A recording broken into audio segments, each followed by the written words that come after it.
Good afternoon. A few of you who, if you are a LINX member and you were at our last LINX meeting, which was also virtual last week, you might have seen these slides already. So this is a short version of that, and the focus here is on the changes that we have seen and how we have dealt with those changes over the last 2 months, really. The first part is really the change that we have seen in traffic. And we have seen a couple of presentations now, so no surprise that the patterns we have seen is very similar to what other people have seen. It started off actually early March with a relatively large update for quite a popular game, which got pushed out through some of the CDNs. So we saw a first peak. Before, our peak was at 4.5, although our normal traffic was more around 4 terabits per second. So we reached a peak at 4.7 terabits very early on in March, which was actually before the lockdown.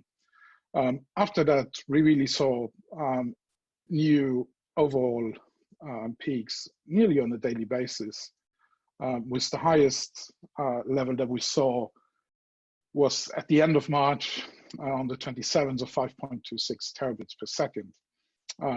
That's when we started to get into increases where even I started to say, well, if it continues like this, it's going to be interesting.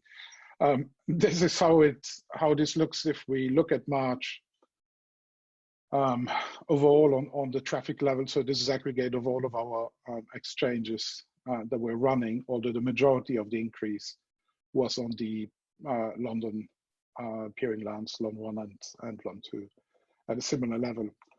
And if you take a little bit the average to what our normal traffic levels are at this time of year, that was an increase in 24, 25%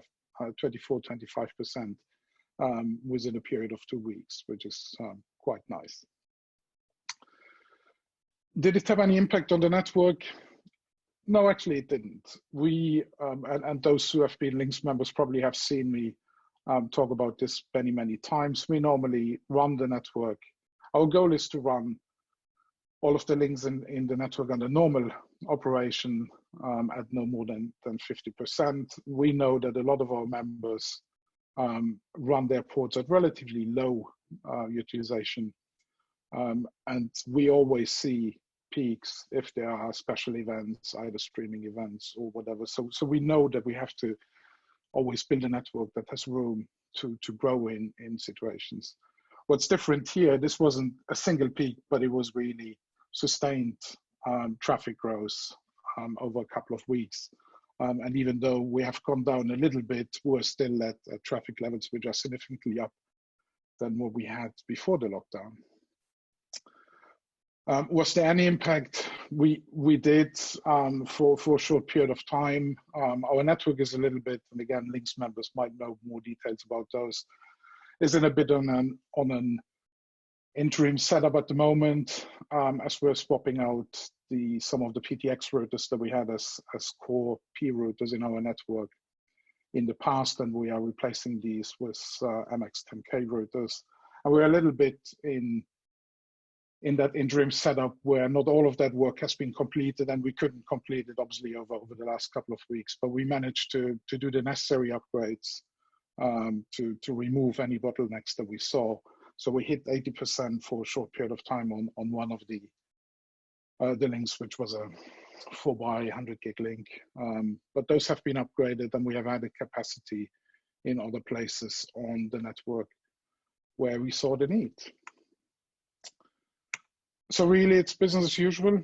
Not really. So similar to what everybody else does. Pretty much all of the LINX staff started working from home on the week of March the 12th. We were in the, for this situation, we had the benefit that we all were using VPN already at any point in time, since when we moved to the WeWork office, which is shared office facility last year. We actually moved, we never considered the Wi-Fi network in WeWork as a trusted network. So we moved all staff, including our Peterborough office, to VPN quite a while ago. So no difference there. We didn't have to make any changes to our VPN setup. The NOC stayed in the office for a week longer. Initially, as they work on shifts, they didn't have to commute to the office at peak hours, rush hours. But it became clear that we had to move them into working from home mode as well. The difference there compared to any other staff, the NOC engineers didn't have company laptops, but they all had shared machines that they use in the office. So we had to provide them all with company laptops and everything they need to be able to do their job from home. Excuse me, Mike, you're past the 10-minute mark. Well, I better finish quickly. We put a number of projects, anything pretty much which requires site visit and on hold, and we put the priority on provisioning work really and being able to give our members capacity. So very quickly, actually, let me show the other graph. So this is a view of provisioning tickets, which are only for upgrades and new ports over the last year. And you can see over the last 6 weeks that we have seen quite a rapid increase, and we continue to see quite a large number of port orders from our members. And so far, I've managed to pretty much keep up with them and provide our members the upgrades that they need. Very similar to everybody else, we're limiting site visits, making much more use of remote hands where we can. If our engineers need to go to site, they use their personal cars instead of public transport.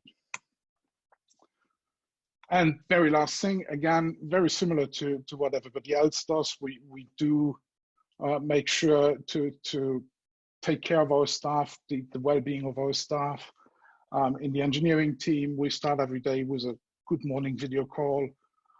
We have video bridges open 24/7 for the engineers and the NOC, so everybody can join and ask questions if they want, work together or not.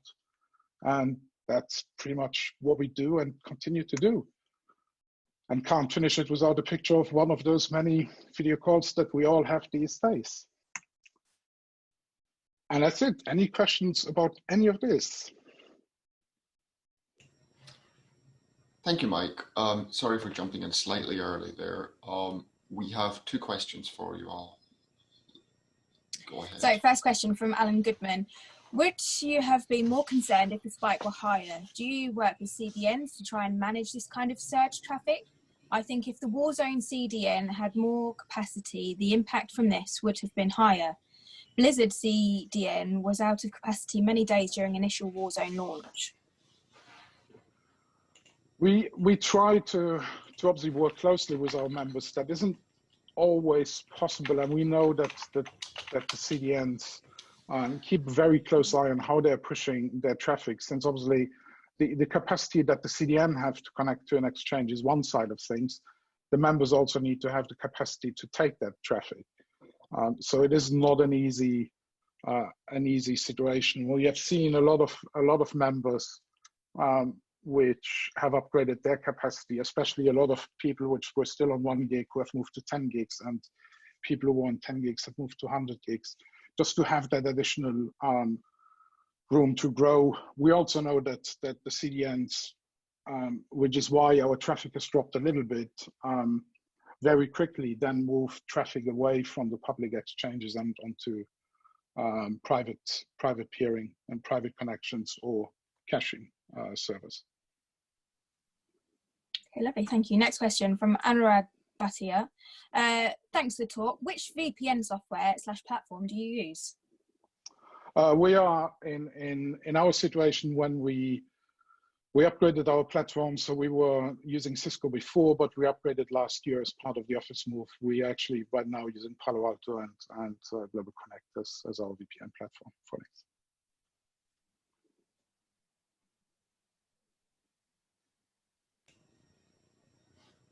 Okay, that appears to be all the questions for Mike. Thank you, Mike.